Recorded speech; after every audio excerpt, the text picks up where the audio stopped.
Well, thank you for joining tonight. I appreciate everyone being here.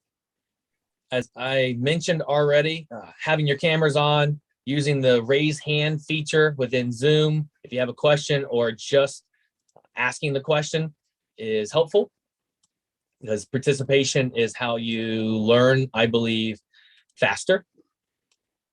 And I will also take questions at the end. So let's get started. I assume everyone is here to learn about mobile homes, or you're probably on the wrong Zoom webinar here. By a show of hands or in the chat, probably, who has taken any action within the mobile home space? Just kind of tell me if you're brand new to it, if you experienced in it, so I have a little bit of a gauge. I know a lot of you here, but I want to kind of get a gauge of where you're at in the mobile home world. You can throw it in the chat, that'll help me out. So I'm going to go through as much as I have time for. You know, it sounds like a lot of time, but it's really not a lot of time when we get down to it. We start going through a lot of stuff. All right, so let's get started with the cash flow investing for mobile homes. I have too many titles of different events I do. All right, appreciate you guys participating in there. Why would you sell a nice home like this? Who knows the famous person in the real estate world that asked this question? And throw it in the chat if you know his name. There is someone that historically always asks this question. And there we go, Chris. Pete Fortunato. So if those of you have never heard that name, that should be one of your first notes you write down. It's Peter Fortunato. There's not a lot of his stuff on the internet, but he is one of my mentors, a very, very bright investor out there. So why would we sell a nice home like this? It appraised for just about $200,000. It had what most people would consider good bank financing, and that's even in today's world, that's still not a bad rate. And most importantly, it had cash flow. So it had $386 net monthly cash flow.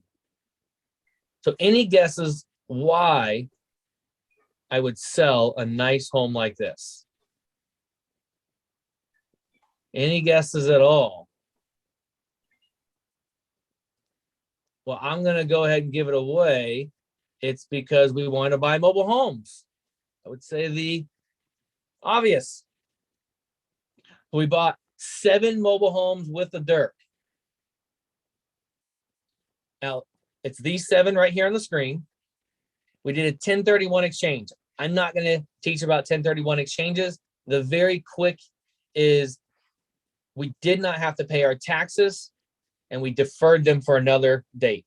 We bought 7 tornado magnets. We spent $174,000. That's the purchase price and closing costs. Some quick math will tell you that that means we kept a little bit of that money, because we spend some of our money. We don't just straight reinvest it over and over and over again. This is how we eat. This is how we travel. This is how I have fun, is mobile home money, the cash flow. And if I have a big sale, I like to take a little bit and have fun, which I believe everyone should do. We had to put some money in repairs. Now we put about $50,000 in here. Most people would spend that on 1, 2, maybe 3 homes. Well, it took us $50,000 to get all 7 of these to a handyman special rental. We're not going to talk about landlord system tonight, but that's a whole nother topic. But it took $50,000 to get these to where we would find a long-term resident. But the most important part, the big reason we did this, is the new net cash flow was $3,300 a month net. I'm going to ask you guys and girls, would you rather have $4,600 a year or almost $40,000 $100,000 a year. Chris hit it whenever he said earlier, more cash flow. This is 857% more cash flow. Cash flow is why I invest in mobile homes. Okay, let's go quickly to the next slide. And I'm going to tell you a little bit about me, my story. In the chat or use a virtual hand raising. So raise your hand if you've ever been a tenant. I have. Keep your hand up or put in the comments again if you've ever gotten an eviction notice as a tenant. That's me. All right, the hands are going down. So most of you are pretty well behaved. What about the landlords in the room? Who's ever served an eviction notice? So my hand's been up the whole time. We have a few people who've served them. Did you serve these eviction notices for parties like mud wrestling parties, pudding wrestling parties, spaghetti wrestling parties? What about maybe parking a motorcycle inside of the house? So this is how I started my real estate investing career, getting all of these notices. I was the tenant you do not ever want to rent to. These are all from me and my friends. Now, what did I do? After getting evicted again, forced out, I had a family member that was a mortgage broker. He said, why don't you buy a place? So I bought a place. Back then, they gave you a house for less than it costs to move into a rental. You just signed the paperwork and they moved you in. Now, I moved the same friends in that helped me get evicted. And trust me, I was part of the problem. Well, I was living for free because they were paying my mortgage, and I thought that was really cool. This is before I ever read about house hacking or anything like that. So a few years later, I bought another house. But this time, I bought it and I was losing a little bit every month, but quote unquote, it's okay. You'll refinance in a few years. And by the way, this is the first house I bought. But that losing a little bit of every month on that second house, and I would refinance it. That plan was solid until the music stopped. So I had bought at the top and the music stopped and I did not have a chair. And I also had an adjustable rate mortgage, which meant my interest rate could change. So while the market and values were going down, my monthly payment was going up. I was already losing a little bit every month.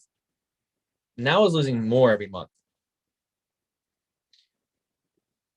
I was advised to sell quick at a loss, but my ego said, no, don't sell. You'll be right. Don't be wrong. You made this decision. Be right. Well, years of this, I finally gave up because I was losing money every month. And I tried to settle with the bank. They didn't want to do that. I couldn't talk to them. So I stopped making my payments, and 8 months later, I had a short sale. I sold the property at a massive loss. And it was embarrassing. It dinged my ego. It dinged my credit. And I thought I was kind of done with this real estate thing that I had been dabbling in. But mortgage guy, he said, don't worry, in 2 years from that short sale date, you can buy another property. So I waited my 2 years and I went back and I found another property at about that 2-year mark. I was getting under contract. And my mortgage guy says they just changed the rule to 3 years. My hopes were smashed again, but I didn't give up. I don't give up. I convinced my girlfriend at the time to buy a house because banks liked her. She had good credit. She had a good job, and I didn't even have a job at the time. we bought a few more houses with the bank financing. And then it started becoming where I just didn't think numbers made sense. I wanted more cash flow. It just didn't feel right. Can anyone relate to that? Throw it in the chat or just say yes to yourself.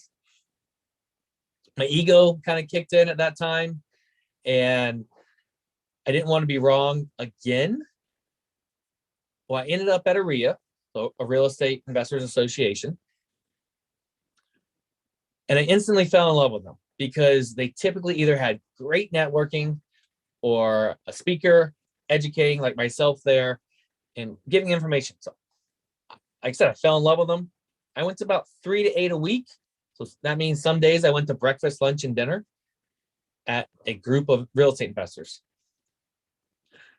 I started talking to the seasoned guy or girl.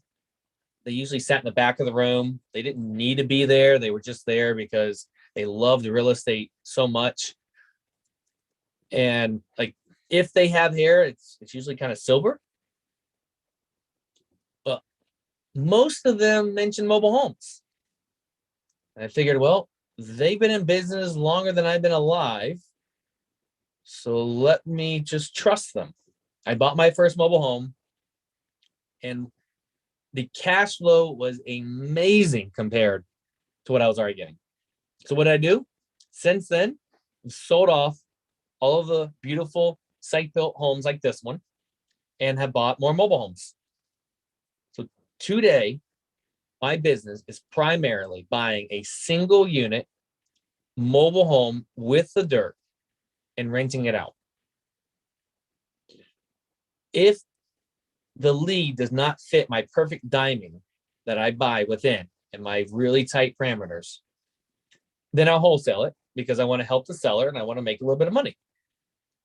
I'm also running a high-level mastermind for real estate investors.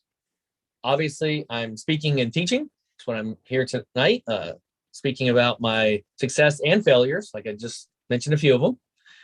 And then if you didn't already know, I'm the best-selling author.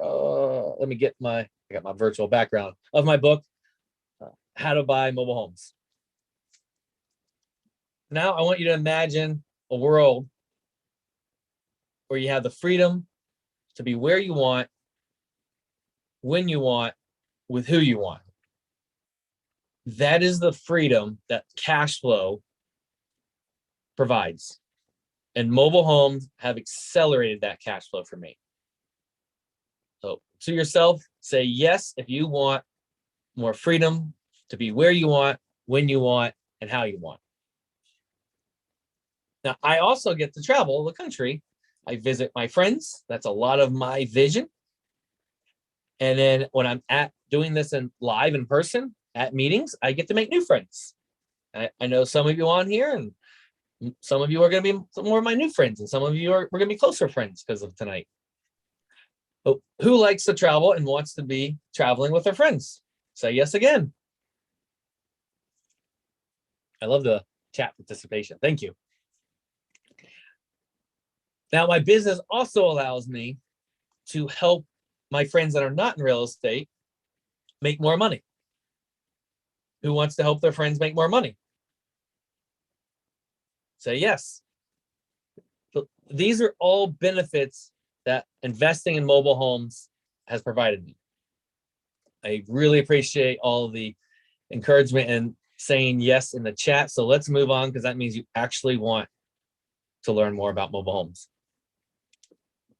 And this is a question I want you to kind of throw out, unmute yourself and say if you want the answer. Which one here is the trailer? Which one's the mobile home? And which one is the manufactured home? Throw the answer out here. They're all mobile homes. All mobile homes, all right. What else we got? The yellow one is a trailer, middle one is a mobile home, and the right one is a manufactured home. All right. Now that, Leo, is probably the technical answer. Do we have any other guesses? I'm going to guess that if I am selling them. They're all mobile homes, but if I'm buying them, they're all trailers. Yes, Jeremy, you have heard this one before, or you're a really bright guy, or both, because I think it's both. And that is exactly it. Jeremy hit it perfectly. It all depends on what side of the deal you're on. If you are buying, I like to use the word trailer, kind of brings maybe the value down, perceived value a little bit. If I am selling or leasing, I like to use the term manufactured home. It just sounds a little bit nicer. So a lot of what I do is language to improve my side. But let's get into the 3 types of investing in mobile homes. You could either rent the land and have just the home. So you own just the 10 box, just the home, and you pay someone every month for the lot rent. Option 2 is you can own the home and dirt together. That's what I mentioned is my main business. And you own it all. And the third one is you own the mobile home park. Let's get into each of these a little bit. First, we have just the home. We're paying lot rent every month. This is really good ROI, a return on investment. These are recession resistant. Those are 2 of my favorite reasons for these. They're going to be your cheapest way to get in. No matter what part of the country you're in, these are typically, I've never seen it any different, your lowest entry into the real estate world, the housing world. Some things I don't like so much is the park manager makes all of the rules. These 2 on your left here, we owned those until about a year ago. They were great cash flow. And the park had new management. And a few months later, we got an email from the park manager saying on April 5th, it said, April 30th, you are not allowed to have any homes inside of this park that you do not live in. They have to be out of your name. What do? This is like my business here. Fortunately, I only had 2 of them in that park. I sold them both for a profit. I made very good money on the way, and then I sold them for a profit even higher than I had bought it. But what if that was my main business plan? Some mistakes here is I didn't build some really good rapport with that park owner. And we'll talk a little bit how that can come back and benefit you if you build that good rapport. But I lost control. It doesn't mean it's a bad investment. I did really well. These were great for my growth. But personally, I like the control, and we lose that whenever the park manager makes that. Another thing is that lot rent. It goes up every year. Count on it going up every year, regardless. Sometimes it won't because it's a bad management. I would count on it going up. Again, these aluminum castles are really good ROI and recession resistant. So let's move into the home and land. These are going to be consistently really good ROI as well. They're still recession resistant, but they're going to cost a little more money because you're buying this dirt that the home sits on. You're buying the whole thing, the home and land together. Some things I don't like so much is you see this yellow countertops here? It's vintage, as if you're trying to sell them. Remember we talked about words? I have found that mobile home owners do not update their properties as fast as a site-built home owner. That can be fine. You just have to run your numbers right. This same home had shag carpet. And if anyone has ever dealt with shag carpet, underneath it in a mobile home, like from that era, so we're talking about before I was born, I'm going to brag about my age a little bit. So back then, they used particle board underneath the shag carpet. There's no way that they took the carpet up and replaced the floors and then put the carpet back down.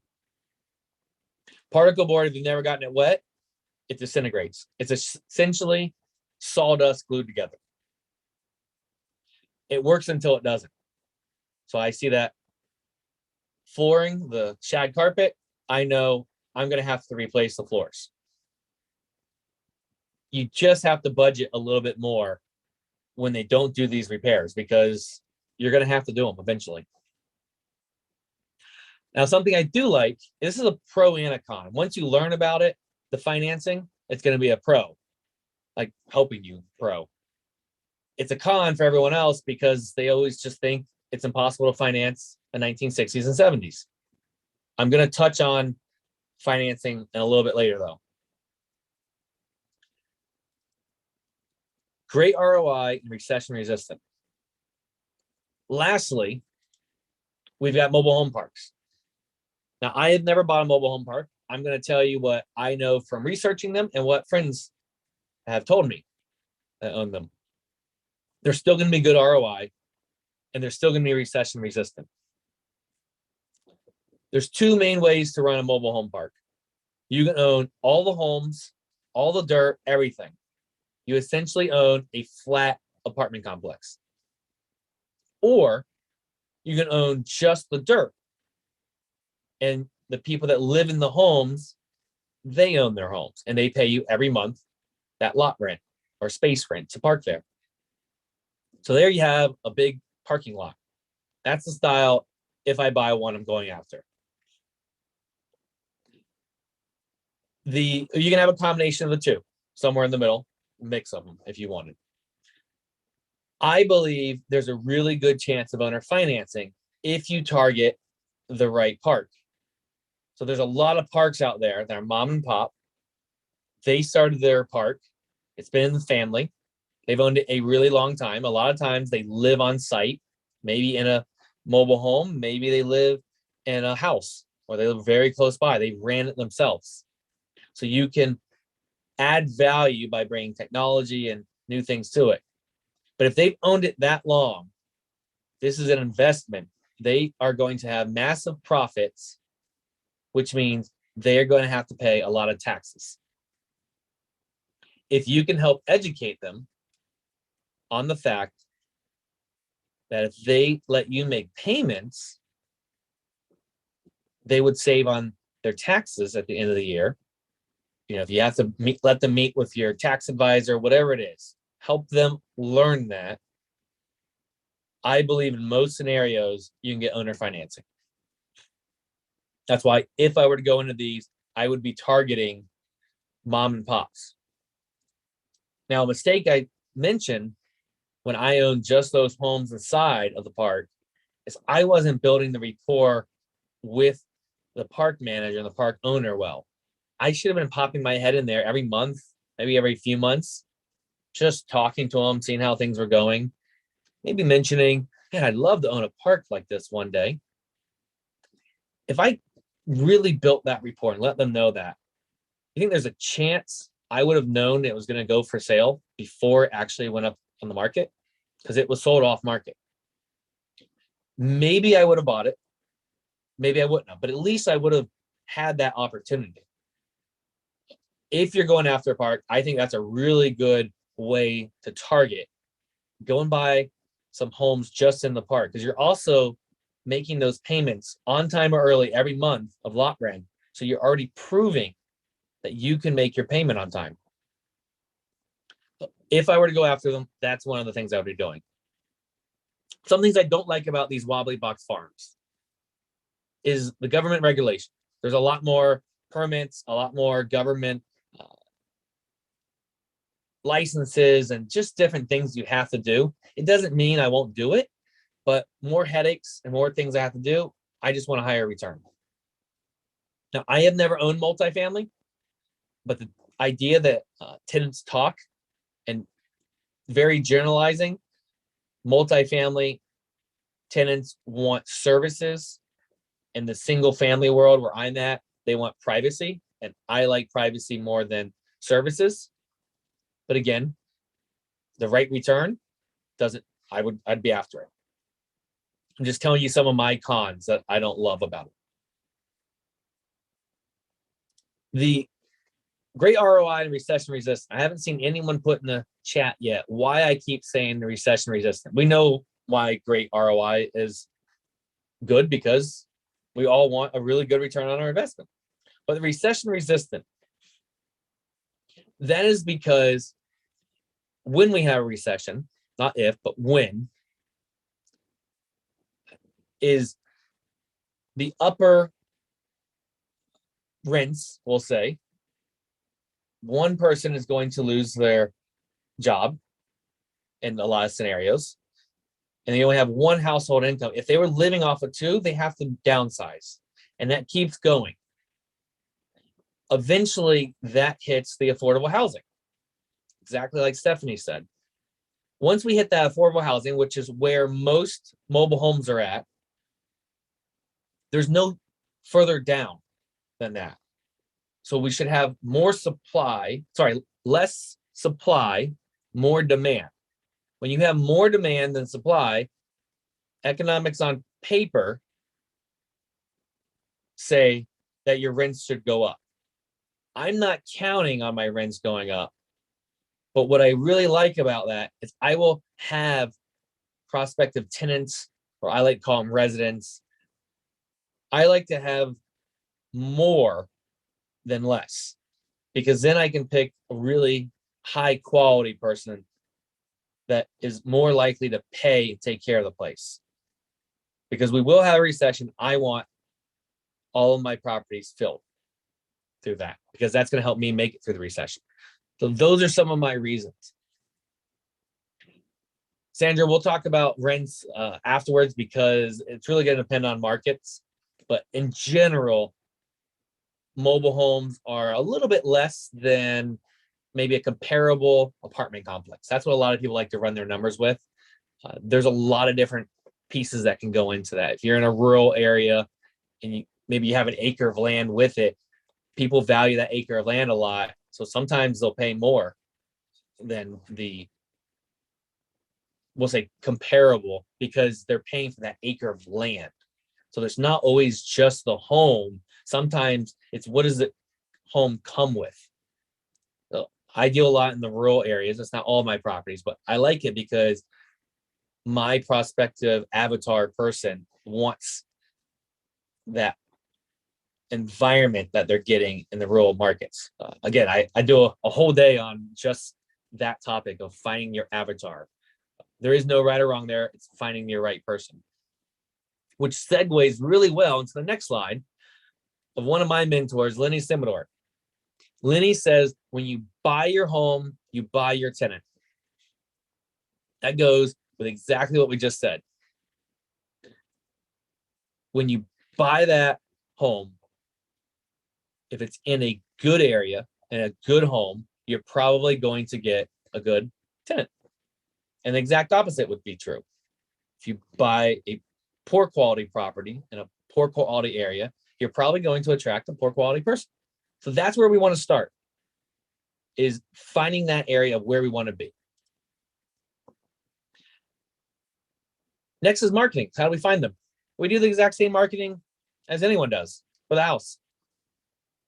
The trick is we replace the word house with mobile home. So you can do the signs on the side of the road. You can look on the MLS. You can do Google AdWords, postcards, yellow letters. You can do all of that. It all works. I will say you need to do it for a minimum of 6 months. There's tons of data out there from people that do marketing. I found it true in my life. I've seen it true in many other of my mentors and friends' lives. 6 months is how long you have to find data for to see if it's going to work for you or not. So whenever I'm looking at new marketing, I don't do the price of 1 or 2 times. I do the price of 6 months worth. And am I willing to spend that to try out a new marketing? Now, historically, I have found half of my deals with one particular marketing method. And then the last few years, it's been 100% of my deals. And now we have switched all of our marketing to revolve around networking. So this is going to those REIA meetings I mentioned. and it's realtors. Other investors, why would they bring me mobile homes? Well, I'm in a smaller room like this. I'm in the audience, and a lot of times we get to kind of go around and say what we do. And I say, I buy mobile homes. I raise my hand, I say it proud. And every time what Sandra just said comes true. Someone approaches me afterwards and says, why would you buy a mobile home? And they start talking terrible, like, don't they depreciate? They're terrible investment. And I tell them, you are right. Send me all your leads. I joke around with them. Honestly, I will help them in any way, but they don't usually want them. They're too good for them, or whatever you want to give their reasoning. And they send me their leads, and I pay them and keep them in the deal whenever I can close on it. So other investors have been very good for me. And realtors are very similar, because a realtor gets the same percentage on a mobile home as they do with the site-built home. And typically the site-built home has another 0. So if you're going to do the same amount of work, but you're going to get a lot more money, most of you want to do more money for the same work. It just kind of works that way. And realtors want to help people. So I've made myself known in the realtor world. Even I am not licensed, but I've gone to continue education for realtors that they have to go to. And the realtors that go to that continue education, it's typically the same people there from my experience. And those are the people that are really doing business. Because after years and years of not doing business as a realtor, you don't pay to continue your education. Well, if I'm the new person in the room, because they know each other, and I tell them all what I do, they want to talk to me. So they're coming to me. And I've gotten many referrals from realtors telling you, keep them all in the deal. Make sure that they're getting paid, because that's also how they come back to you again. I'll tell you as well, us investors, when we go to the picture on the left, our little networking events, we're pretty frugal. If you've never been to a realtor networking or lunch and learn, continue education or something, they feed you and they spend money on you. So realtor events can be a lot of fun, where, not saying our investor ones aren't, but at the very worst case, you don't get any leads or meet some cool people, which I always have. I eat for free, or maybe even have an adult beverage if it's the after hours one. So I would check them both out. And this takes time. This is the longer game. Now, I have worn this shirt. My wife buys mobile homes. Kind of became known for it because, as you can see, it's always on everywhere I go. I'm out having fun, living the fun life that the cash flow from mobile homes has allowed me.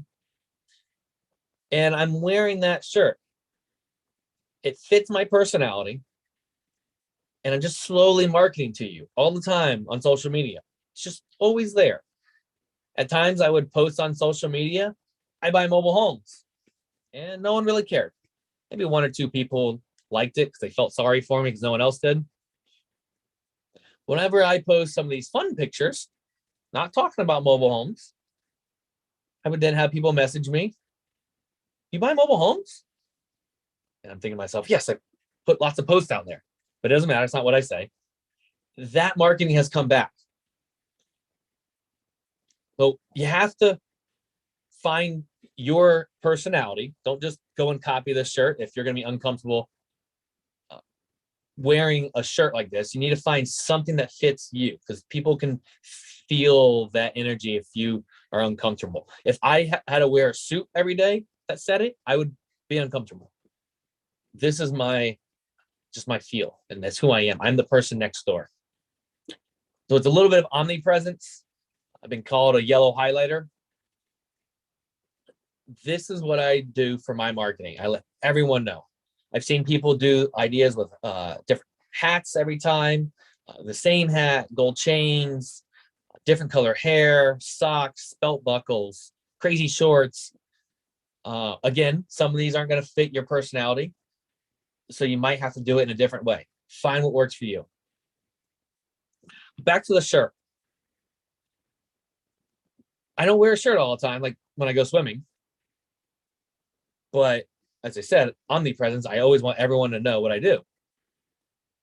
So whenever I would go swimming and scalloping in particular, I wanted the scallops and I wanted the boaters to know what I did. So I made a Speedo. I'll just let you check out the Speedo.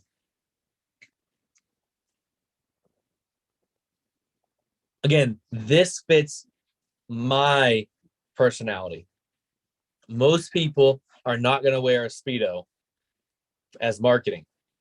But I'll tell you, you're not going to forget me in a Speedo. If you like it or not, you are going to remember this. And if you remember it, you have to spend less marketing dollars. Memorable is less marketing dollars.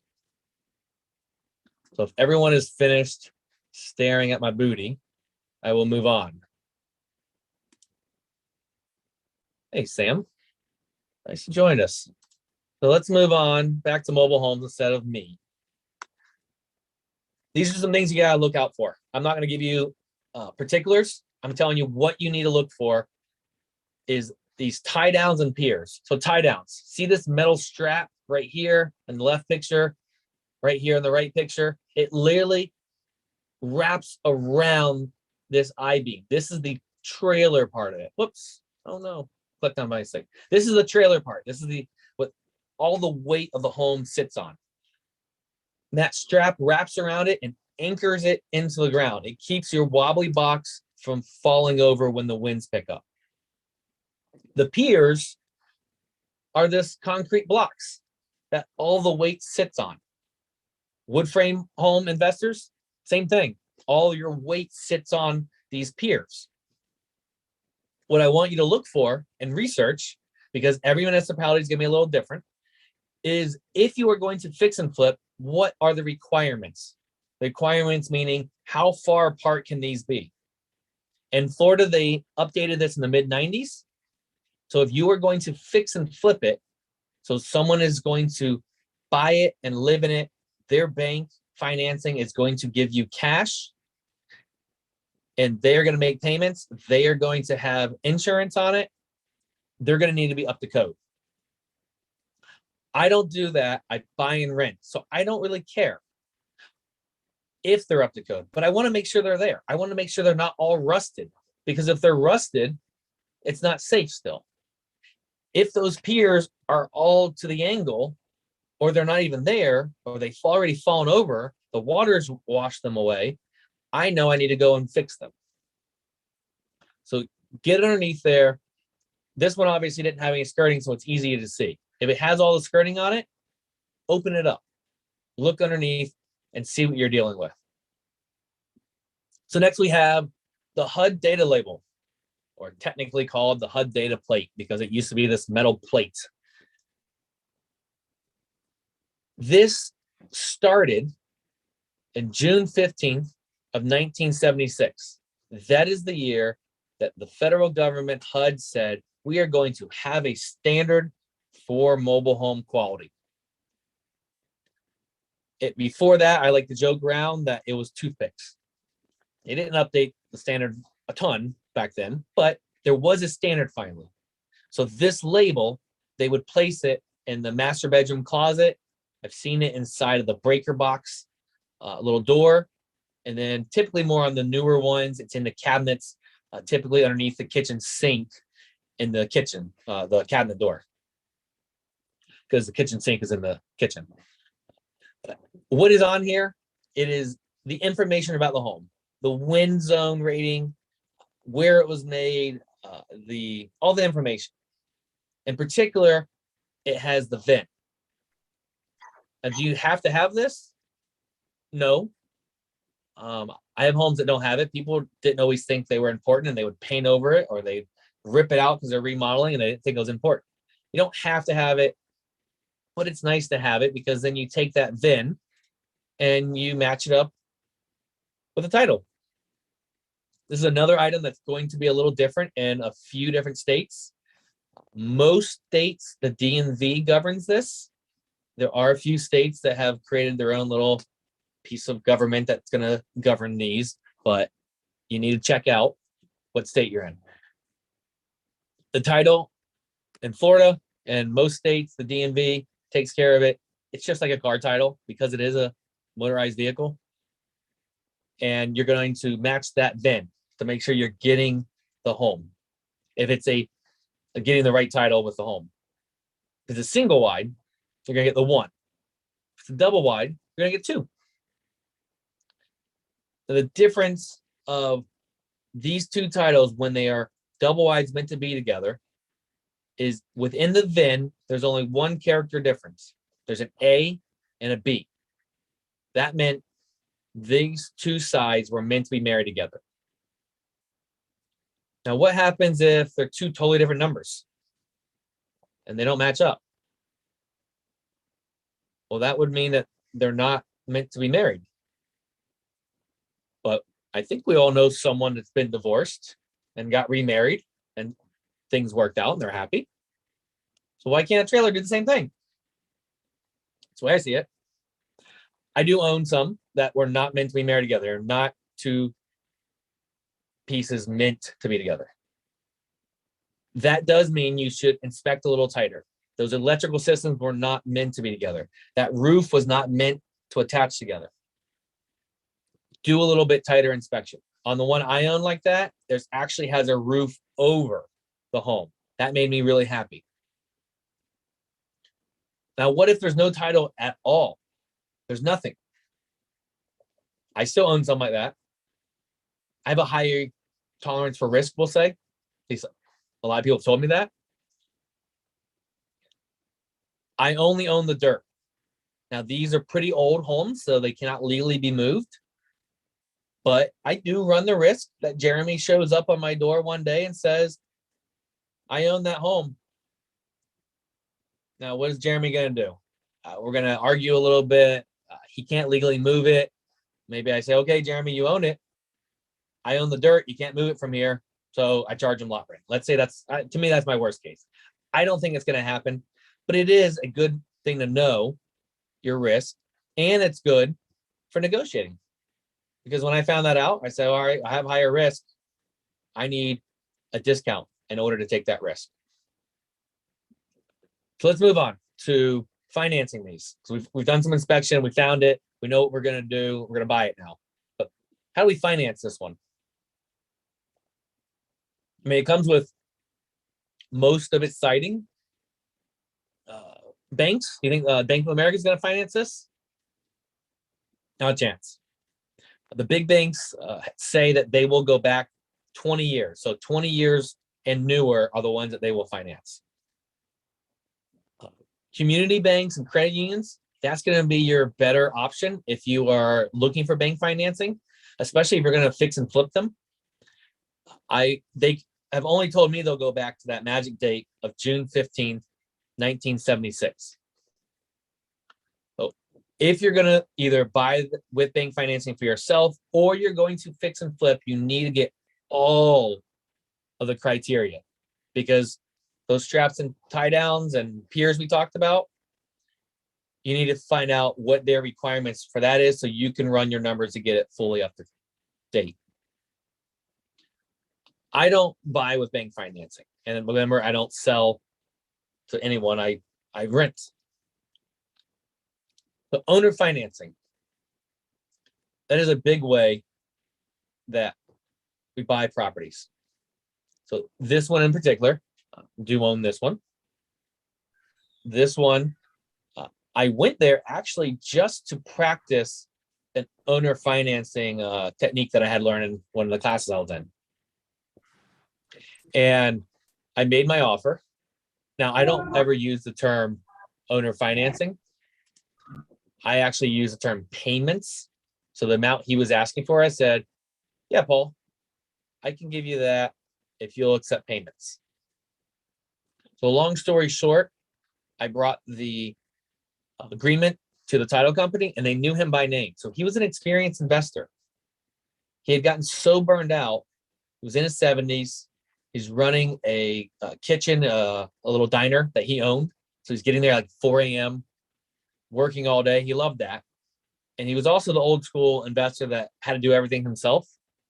So he wasn't going and doing the work because he was tired from the kitchen.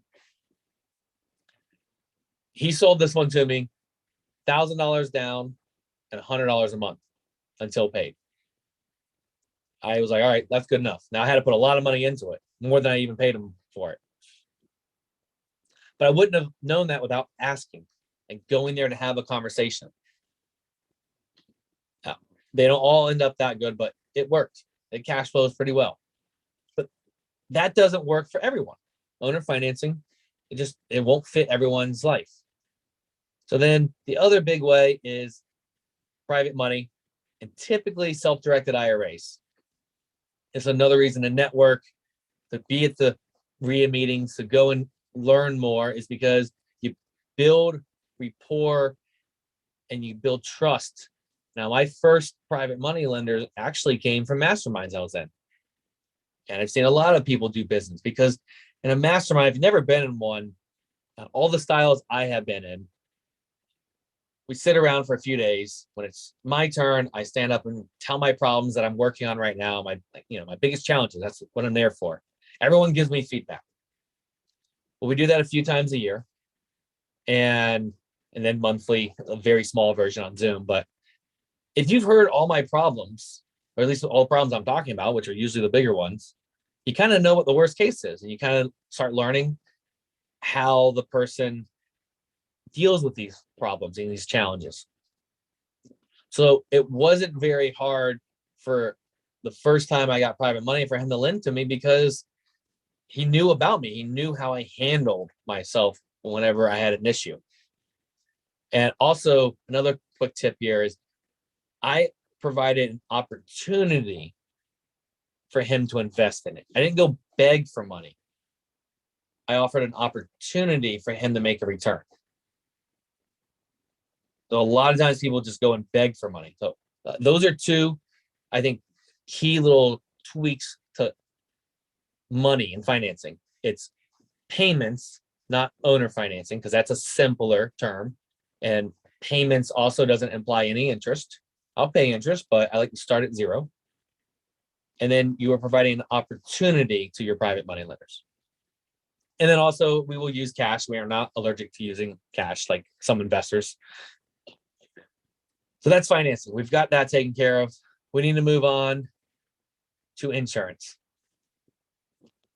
I'm not going to spend a lot of time here, but I have to conclude this because people are always asking me about insurance. Can you get coverage? Most people think you can't. I'll tell you, I used to be able to get coverage in my particular tiny area, Diamond, that I buy within, 1980 and newer. I could get full coverage, meaning hurricane coverage, everything. So this beautiful one right here. They have changed it recently to where I can't get them that old, but this is going to change everywhere. Remember, I'm in Central Florida, closer to the beach. We're totally different rules because we have these things called hurricanes, and hurricanes like to take mobile homes and turn them into hurricane missiles. A lot of insurance don't like the older ones, but you can get insurance. See this nice 1972? I can get insurance if this big old tree falls on it. I'll get a few dollars out of it.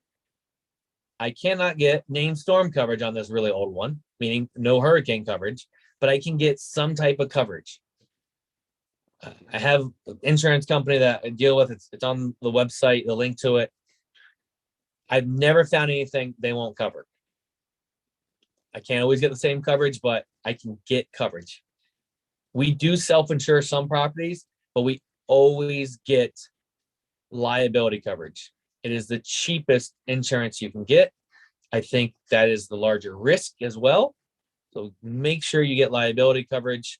Again, I've never found anything that the company doesn't cover. We actually get a different policy for every property. We pay, I think, around $10 a month for $1 million of liability coverage. All right, it's pop quiz time. We'll put these in the chat. Answers, we'll see who answers them first. And I think I've changed this up a tiny bit since you've seen it, Tina, because I knew you're going to be on here. All right. How do I find most of my deals? Start typing away. See who's the first one. Networking. Tina, you are fast. Networking and REIAs. That's how I find most of my deals. Now, question number 2. Why do I buy mobile homes? Cash flow. Sandra got it. It is the cash flow. And if you want to get deeper than that, it's the lifestyle that the cash flow allows. That's the real reason behind it. Because cash flow, money doesn't buy us happiness and stuff. It just allows us the freedom. So there's always a deeper reason than the money. But that's a whole other topic that I can talk on forever. Let's move into the taking action time. You know, you're taking your time out to be here. Some people, it's their birthday. They're taking time out to be here. If you're just listening to me and don't do anything, I don't want to say you wasted an hour. You were here for an hour, but you got to take it and act on it. Every time I act and take action, I do it with a little bit better knowledge and angle from it because I learned from the action I took last time. Before we got on here, Leo and I were talking a little bit about massive imperfect action. That has been a big theme for me recently. I take action and then I ask for help. I take action and ask for help. There's a lot of people that want to help when you're actually taking action. So if it's me or any other speaker, there's something here that you can take and take action on. One of them is checking in on Facebook and this stuff. I talk about Facebook a lot because it has helped me. I let everyone know what I'm doing on Facebook. I let them know I'm at meetings. I'm continuing to learn. I'm there to look for a mobile home. I'm there to find mobile homes to buy. That has helped me buy, but more recently, I have also learned, without realizing it, it's also built credibility. And then people want to lend me money. I have friends that have lent me money that trust me, but you can trust a person, but if you don't know how they run their business, you don't know how well it is. You're just trusting them. By showing closings, problems, how I fix problems, and I'm always getting educated, all of these things, I'm showing people that I take action and I learn. And the other reason I also like the checking in is I tag all my friends and it connects our networks, and more when we're actually at a REIA and we do that, we help the REIA grow. And the bigger the REIA is, the more people that get there. We're going to get people that we don't really like every once in a while, but in general, we're going to get really good people there. They're going to bring more knowledge, bring more deals, and we can all work together in the abundance mentality. So you got to find at least one little thing to take action on. A few of my favorite quotes. The price of inaction is far greater than the cost of making a mistake. This reminds me of a cruise I was on with a lot of those really seasoned investors. Remember the ones that if they have hair, it's silver and shiny. And I started questioning all of them, what they do right, what they do wrong, what they change. And a common theme from these wise guys and girls were take action, and it's as with good deals. And good deals meaning like not a negative cash flow and not a break even, an actual good deal. You'll get far further than waiting for a great deal. And this is because I believe what we're trying to get across to me is you're getting some momentum, you're getting on-the-job training, you're actually learning while you go, education. Maybe you're getting some appreciation. That's what I got with those site-built homes. You're getting some tax benefits. You're getting some rents. You're getting the momentum, the hockey stick curve. You're getting all of these things and tweaking it. Yeah, there we go, Sam. Tweaking it as we go forward. Too many people wait for this big, perfect home run. And I have gotten caught up in that, especially hanging out with these really seasoned guys and girls, because they always talk about their best deal. Why were they going to talk about their mediocre ones, the ones that really got them through? They talk about their good stuff. And I was comparing myself to them. Buy good deals. And I'll tell you, every once in a while, when I'm buying a good deal, it turns into a home run. I don't very, very rarely I buy a home run from the beginning. I buy, in the baseball analogy, a bunch of singles, maybe doubles. And every once in a while, I get a home run. Where you are a year from now is a reflection of the choices you make today. If you choose not to take action, you choose not to take action. The next meeting you're at, the next education you're doing, probably a year from that point, you're going to be about the same place. In a year, if you don't have maybe more money or more time or more happiness, it's because of what you did in the past. It did not get to build up. The building of small incremental steps is what helps you in a year from now. So just think about what you do today helps you not only today, but next week, 6 months from now, and a year from now.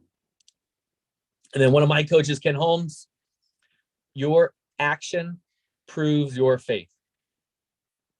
If you're not taking action, you don't believe it's true. And I'll tell you the cliche thing that if I can do it, so can you. It's true. I was not born into this. I did not have all this handed to me. I learned it as I went. I got good coaches. I got good education. I had good friends. I asked for help along the way. I made mistakes. And then, as we say in a lot of the mastermind groups, is we borrow the faith of the room. If a lot of people that have already been successful think you can do it, just kind of borrow their faith. All right. I think most people already have my contact. You wouldn't have gotten on here if not, but I always end my slide with my contact information. I do want to say thank you for being here.